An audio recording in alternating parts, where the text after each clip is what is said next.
Hello everyone, welcome to Really Fun Toys. Today I have this book by Dr. Seuss. I had trouble in getting to Solla Sollew. Here's the back of the book. It says, in life there are troubles of more than one kind. Some come from ahead and some from behind. With Dr. Seuss's help, you'll learn to tackle them all. Alright, let's begin reading. I had trouble in getting to Solla Sollew.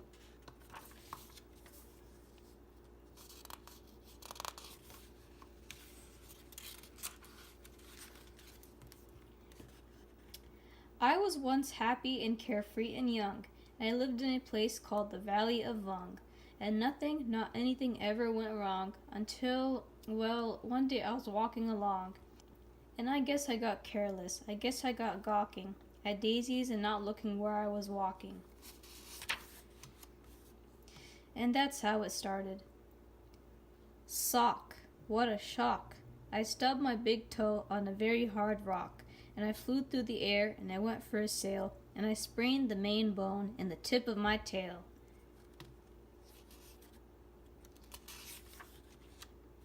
Now I never had ever had troubles before.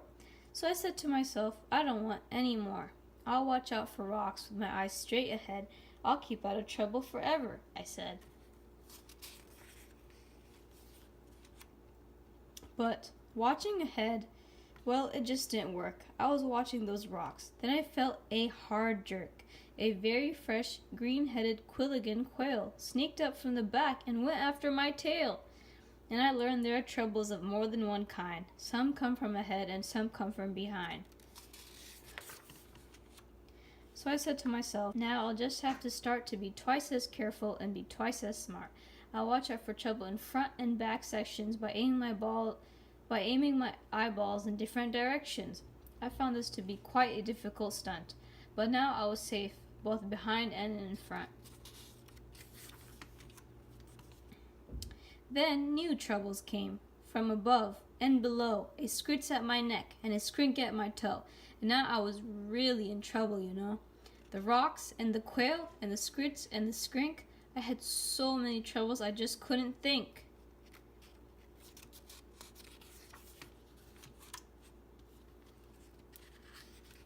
There I was, all completely surrounded by trouble, when a chap rumbled up in a one-wheeler wobble. Young fellow, he said, what has happened to you? Has happened to me and to other folks too. So I'll tell you what I have decided to do. I'm off to the city of Solla Sollew on the banks of the beautiful river Wahoo, where they never have troubles, at least very few. It is not very far, and my camel is strong. He'll get us there fast. So hop on, come along.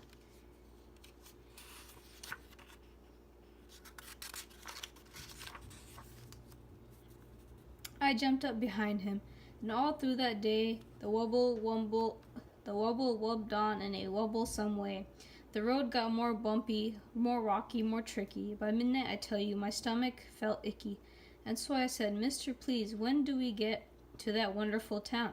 Aren't we almost there yet? Young fellow, he told me, don't get in a stew.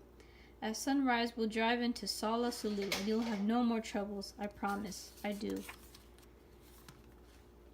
But when dawn finally came and the darkness got light, that wonderful city was nowhere in sight. Instead of the city, we ran into trouble. Our camel was sick and he started to bubble. We had to pull him in the one-wheeler wobble. So there we were in a dreadful position. Our camel now needed a camel physician. Now doctors for camels are not often seen, especially on mountains. They're far, far between, but we pulled that old wobble and set out to find some doctor, while dragging our camel behind. I pulled, and pulled, and the next thing I knew, I was pulling the camel and wobble chap too. Now really, I thought, this is rather unfair, but he said, don't you fuss, I am doing my share. This is called teamwork. I furnish the brains, you furnish the muscles, the aches and the pains. I'll pick the best roads, tell you just where to go, and we'll find a good doctor more quickly, you know. Then he sat and worked with his brain and his tongue, and he bossed me around just because I was young. He told me go left, then he told me go right. And that's what he told me all day and all night. Next morning we located Dr. Sam Smith, who knew all about tonsils and camels as well. Our camel, he said, had a bad case of gleeks and should lie flat in bed for at least 20 weeks. I was tired. How I wanted to crawl in that bed, but the wobble chap sent me away and he said, "Your troubles are practically all at an end.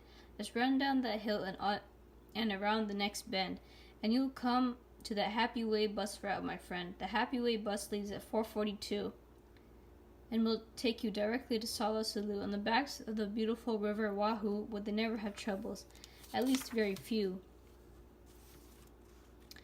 Well, the bus stop was there, and that part was just fine, but tacked on a stick was a very small sign, saying, "Notice to passengers using our line. We're sorry to say that our driver, Butch Mayers, ran over 4 nails and has punctured all tires, so until further notice, the 442 cannot possibly take you to Solla Sollew. But I wish you a most pleasant journey by feet. Signed, Bus Line President Horace P. Sweet." So I went on by feet, thanks to Horace P. Sweet, and that Horace P. Sweet almost ruined my feet. 100 miles later, my feet were so sore. Then, wouldn't you know it, it started to pour. I was drenched to the skin when a chap in a slicker splashed up, and he yelled, "It's the midwinter jicker." The midwinter jicker came early this year, and it's not going to be very comfy around here. Any fool would get out, so I've packed up my things, and I'm off to my granddaddy's out in Palm Springs. "Take cover," he yelled. "Use my house if you wish." Then the chap in the slicker splashed off like a fish. I ran in the house and I fell in a heap. I needed my rest, but I just couldn't sleep. Did you ever sleep when your feet were like ice? With a family of owls and a family of mice, I listened all night to the growls and the yowls, and the chattering teeth of those mice and those owls, while the midwinter jinker howled horrible howls. I tossed and I flipped and I flopped and I flipped. And I slept. It was 5:15 when I finally slept. Then I dreamed I was sleeping on billowy billows of soft silk and satin marshmallow stuffed pillows. I dreamed I was sleeping in Solla Sollew on the banks of the beautiful river Wahoo, where they never have troubles, at least very few.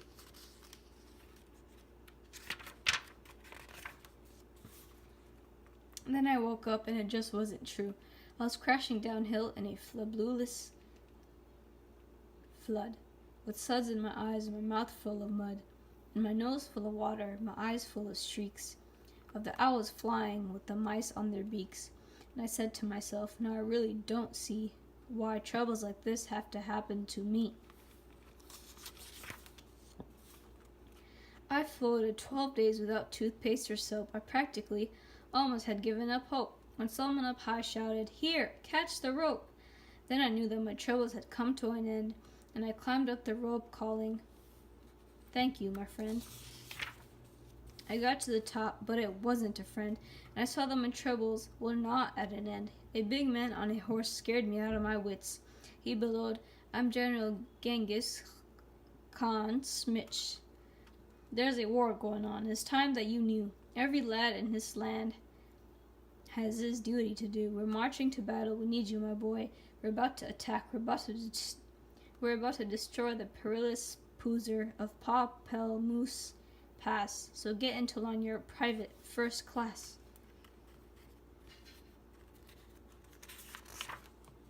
He gave me a shooter and one little bean, which is not very much if you see what I mean.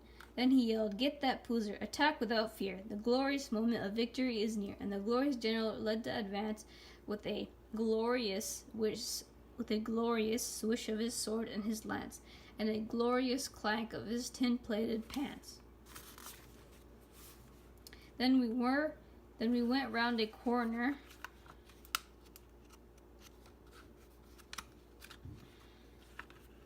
And found that, alas, there was more than one poozer in Paw Moose Pass, and Genghis Khan Schmidt shouted out to his men, This happens in every war, every now and again. Sometimes you are winners, sometimes you are losers.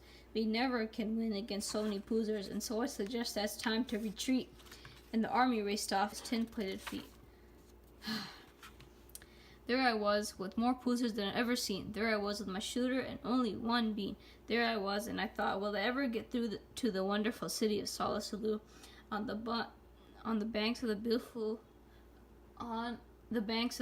river Wahoo, where they never have troubles, at least very few.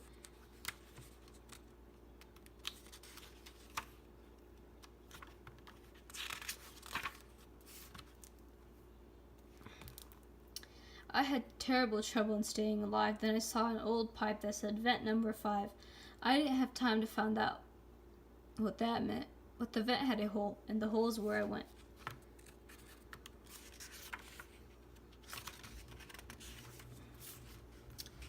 Well, that vent where I went was a sort of a funnel, and that led me down into a frightful black tunnel. That traffic down there was a mess, I must say, with billions of birds going all the wrong way. They bumped me with bikes and they banged me with dishes. I ran into ladders, beds, bottles, and fishes. I skidded on rubbish. I fell into a horn. Troubles I wished I had never been born. I was down there 3 days in that bird-filled up place. At least 8,000 times I fell smack on my face. I injured 3 fingers, both thumbs, and both lips. My shin bone, my backbone, my wishbone, and hips. What's more, I was starved. I had nothing to eat. And damp. Was it damp? I grew moss on my feet. Then, just when I thought I could stand it no more, by chance I discovered a tiny trap door.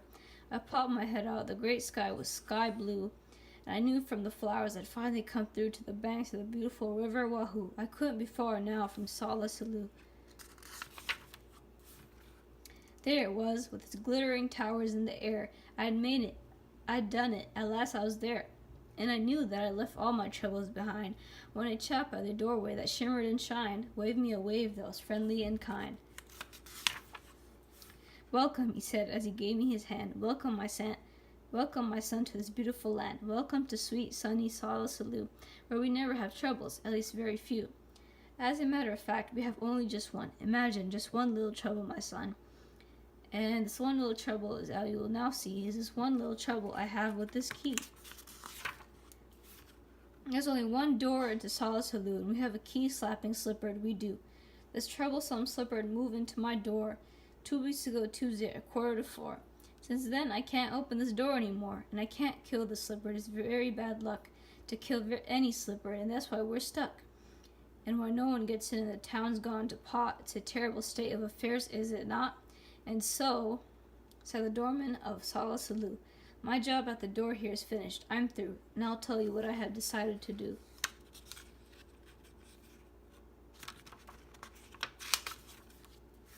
I'm leaving, he said. Leaving Solla Sollew, on the banks of the beautiful river Wahoo, where we never have troubles, at least very few. I'm off to the city of Bula Bal, on the banks of the beautiful river Boo Wall, where they never have troubles, no troubles at all. Come on along with me, he said as he ran, and you'll never have any more troubles, young man. I'd have no more troubles, that's what the man said. So I started to go, but I didn't. Instead, I did some quick thinking inside of my head.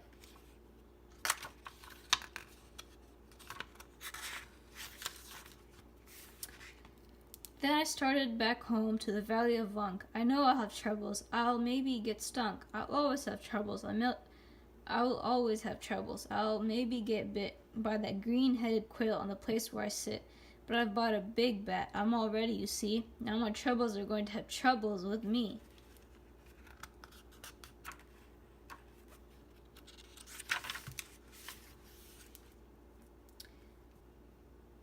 Thank you for watching. Please subscribe, like, and comment. See you next time.